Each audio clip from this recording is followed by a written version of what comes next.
Welcome!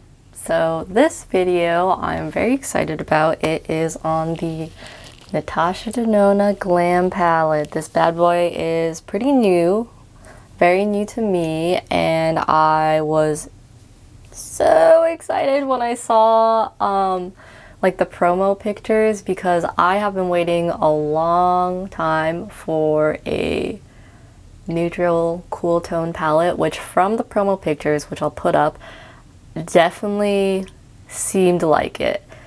And then I saw some other people put up their own photos and it seemed more and more like a neutral, maybe even a neutral warm palette, which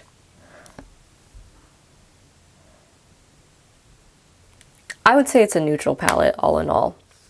I'm still really excited because I feel like almost every palette in like the past 5 years has been blatantly warm, so this is exciting. And I already knew that I really like the Natasha Denona formula, which playing around with this definitely confirms that I like it. So I'm really excited about this palette still. I do have some tips and critiques though, because I don't know, just gushing about this palette for 10 minutes isn't going to provide any like guidance or info to any of y'all. So yeah, let us get into it. So here are swatches of the shades from left to right, top to bottom, and I'm not going to get too into them here because what I want to do is rearrange the shades to put the most similar ones next to each other, and I'll spend more time going in depth there. By the way, this palette retails for $65.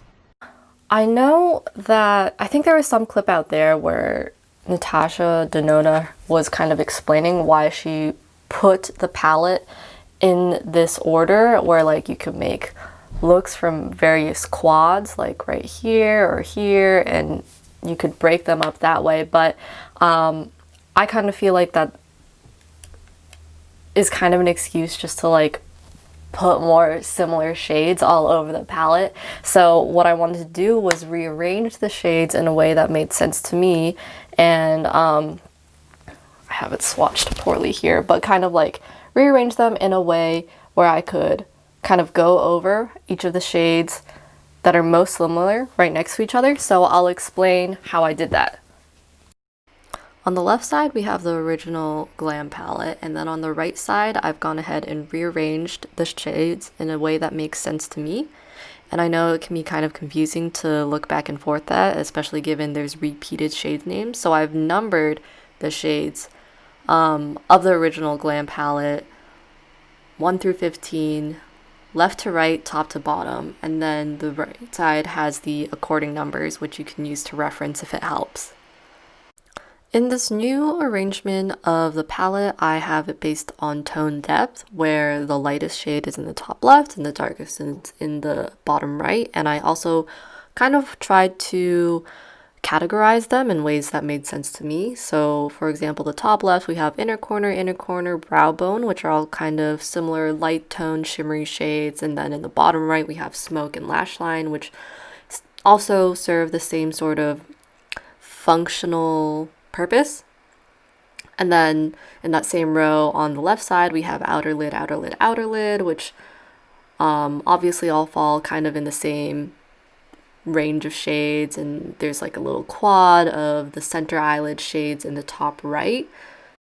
Finally, in the middle row, we have transition, crease, and blend, which I think are also in the same functional grouping as well.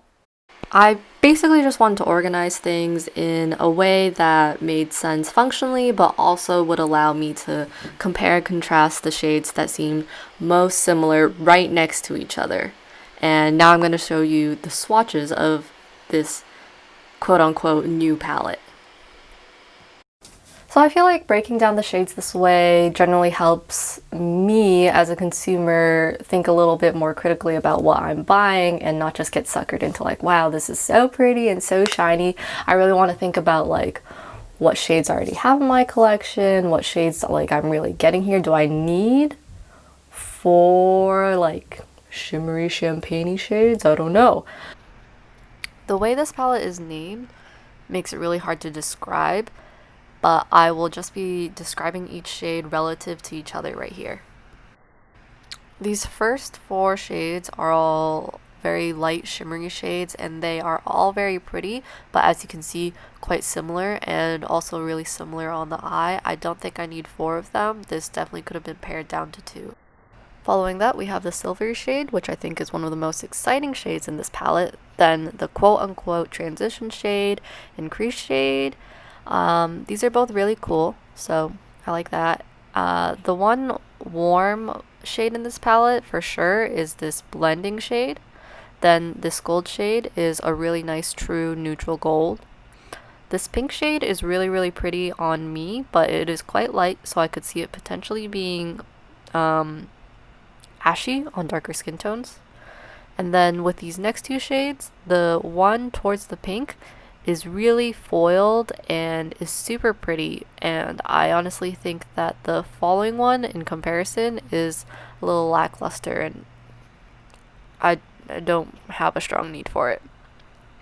This final shimmery brown is very warm, and I would say I have this like probably 2 times in my collection already, so yeah, nothing special. These last 2 shades, they swatched horribly, as you can see, but performed just fine on the eye with a brush. And I really like how the last shade is more of a charcoal and not just the black. Makes it much more unique. Temptalia actually put out a really good review / critique really of this palette, which I'll link below, and she actually did a similar thing where she rearranged the palette and pointed out how, like, if you take out that silvery shade and maybe like, yeah, like if you blocked out this silvery shade, then suddenly most of my arm kind of just looks like kind of a warm neutral palette. So in reality, I think that the marketing may have drawn some of us in a little aggressively. I also felt like if you look at her Instagram page, a lot of the things look really cool, and she put up a lot of looks like specifically using some of the more cool looks.